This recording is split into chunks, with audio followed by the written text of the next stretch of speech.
Hey everyone, hey Wellness Crew, and welcome to today's reading of Fragments of Light, Insights, Breakthroughs, and Epiphanies.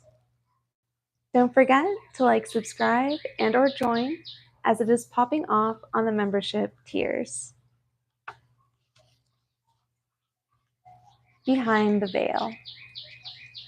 Every now and then, once you have been working in a committed way with the Gene Keys, perhaps over some years, you will have an epiphany, which can be an extraordinary experience. Epiphanies have 3 stages: the insight, the breakthrough, and the epiphany itself. The insight comes from a subtle opening up of the mental plane. The breakthrough is an emotional rush, a heart opening experience through the emotional frequency of the Buddhic plane.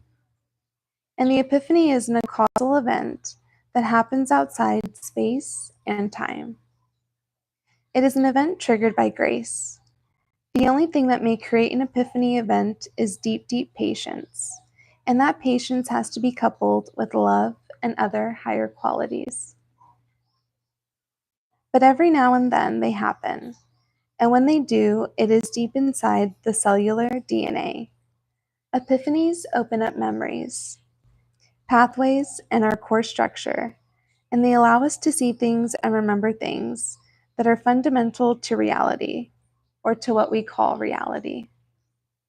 I experience epiphanies sporadically, not so often, maybe once a year or every few years. One epiphany, which I cannot fully explain, except just one aspect of it, was when I found myself marveling at the utter beauty of nature in the midst of the epiphany. These words came to me. It's a very convincing imitation of reality. Nature, everything, this beauty. It's a very convincing imitation of reality. Think about that when you look at the trees, the rocks, the sky, your house, your family, your friends, your own hands. It is a very convincing imitation of reality. Let those words sink into your soul. They came from deep within the structure of my DNA. I did not say them. They were spoken as an epiphany. Everything around us is an illusion. We have heard this, but to know it, to remember it, even for a short space of time, is an extraordinary thing. We live in a matrix, as in the film The Matrix. Other than what happens when the protagonist, Neo, wakes up, the film has things exactly right. We live in a matrix that is governed by binary coding and numbers. Everything is coded in a program and a sub-program. Your body is a program, and your mind too. Everything is programmed. Your house, the furniture around you, the trees outside, the feeling of the earth underneath your feet as you walk. It is all programmed. None of it is real in that sense. It feels real. It feels convincing, but there is an in here and an out there. But actually, everything you see is a representation of your inner core. Everything. It is just like a dream. Everything is symbolic. Every event that occurs to you, every challenge you are moving through, is a symbol. It is a myth that you are moving through. Then the inner breakthrough occurs around that, when suddenly something happens and you start to take it less seriously, and a detachment arises in you. It is a lot to take in, that we are in a programmed cosmos, that there is a veil over our eyes. The beauty of it is that we are actors in a theater, so watch it and enjoy it as much as you can. Even pain at a certain level can be watched, and perhaps not enjoyed, but it can be appreciated as a transformative process within the Maya, within the illusional world. We are held by the magnetic forces of these dimensions, our planes of existence, but every now and again we catch glimpses through the veil. Our spiritual practice, our sadhana, can provide us, through our endocrine system, with cracks that open up within the Maya, that allow our body and being to access these insights and epiphanies that give us a glimpse of the illusion. If you think about these things as you go about your day, don't let them disturb you. If you continue to travel with the gene keys, you will see that the codes of the gene keys are designed to begin to break open the Maya that we live in and allow us to see further into the mystery and see aspects of the illusion beginning to break down.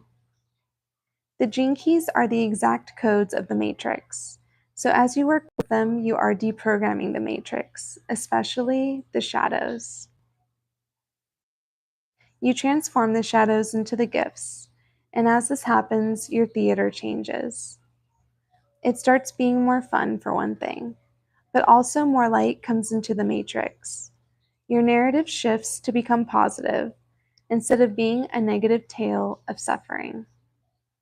Then, as the gifts begin to transform into cities, the whole matrix begins to shudder and shimmer, and you begin to see the cracks and the glimpses of light from behind the veil, which is all part of the process of breaking open the Maya. The stage is set, the curtain is up. I wish you well in your theater.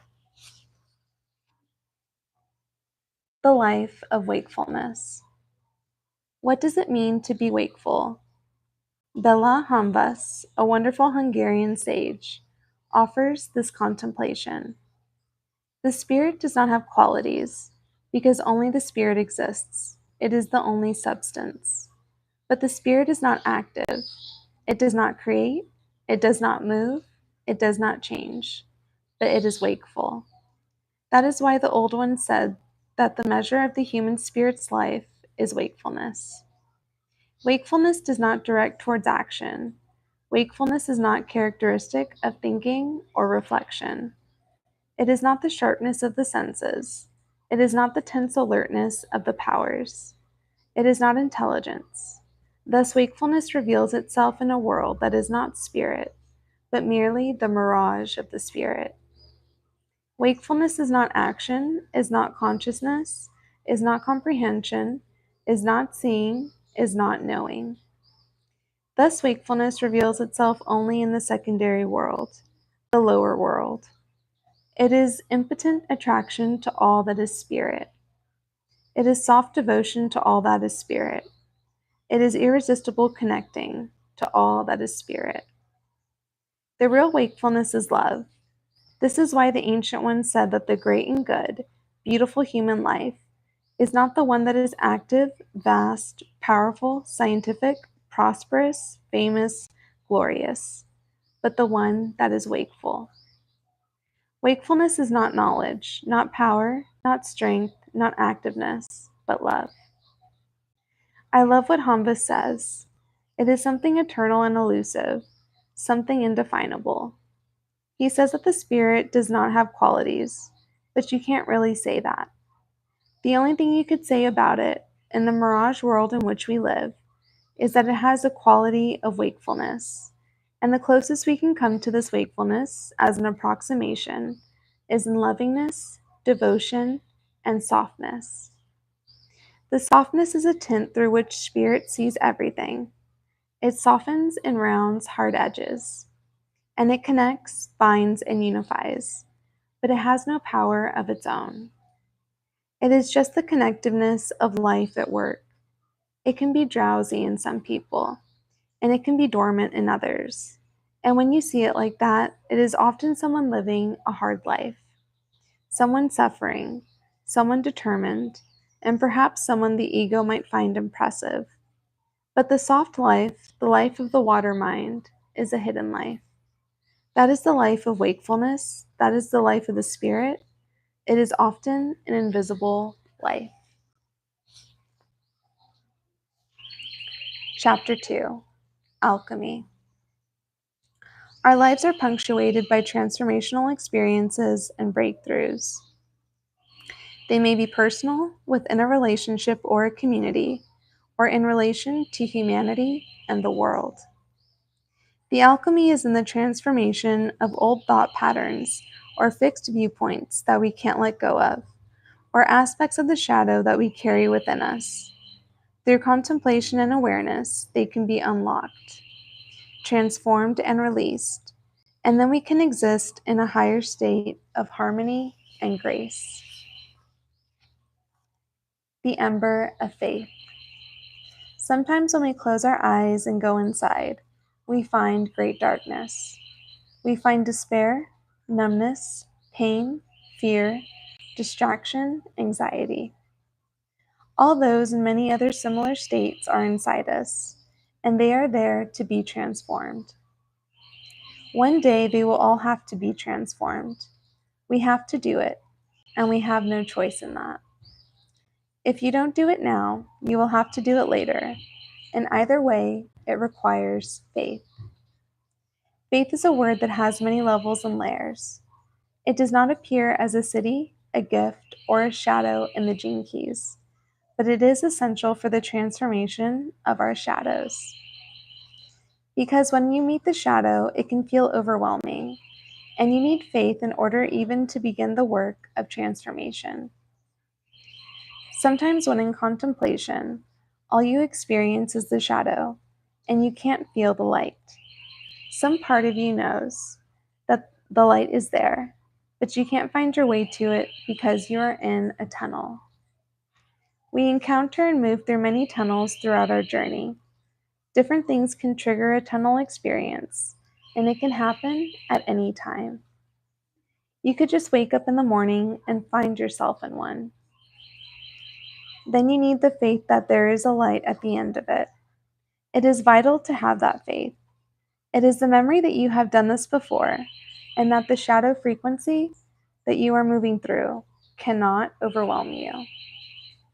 The ember of that faith is like a tiny light inside your heart. So when you are in a tunnel, go right to the core of your being. Go into your heart of hearts and find that glowing ember in the darkness. When you have found it, and you always will, rest in it, settle into it, and wrap your awareness around it. Just as you would use an ember to start a fire, gently blow on it and bring it alive. Nurture it and give all your attention, not to the darkness, but to the ember. Given time, you will begin to glow and radiate warmth and light from inside you. That light is the light of your faith, radiating from that little ember, and it will glow brighter and it will grow stronger. It will begin to disperse the darkness, and soon you will begin to feel lighter inside. That is our work.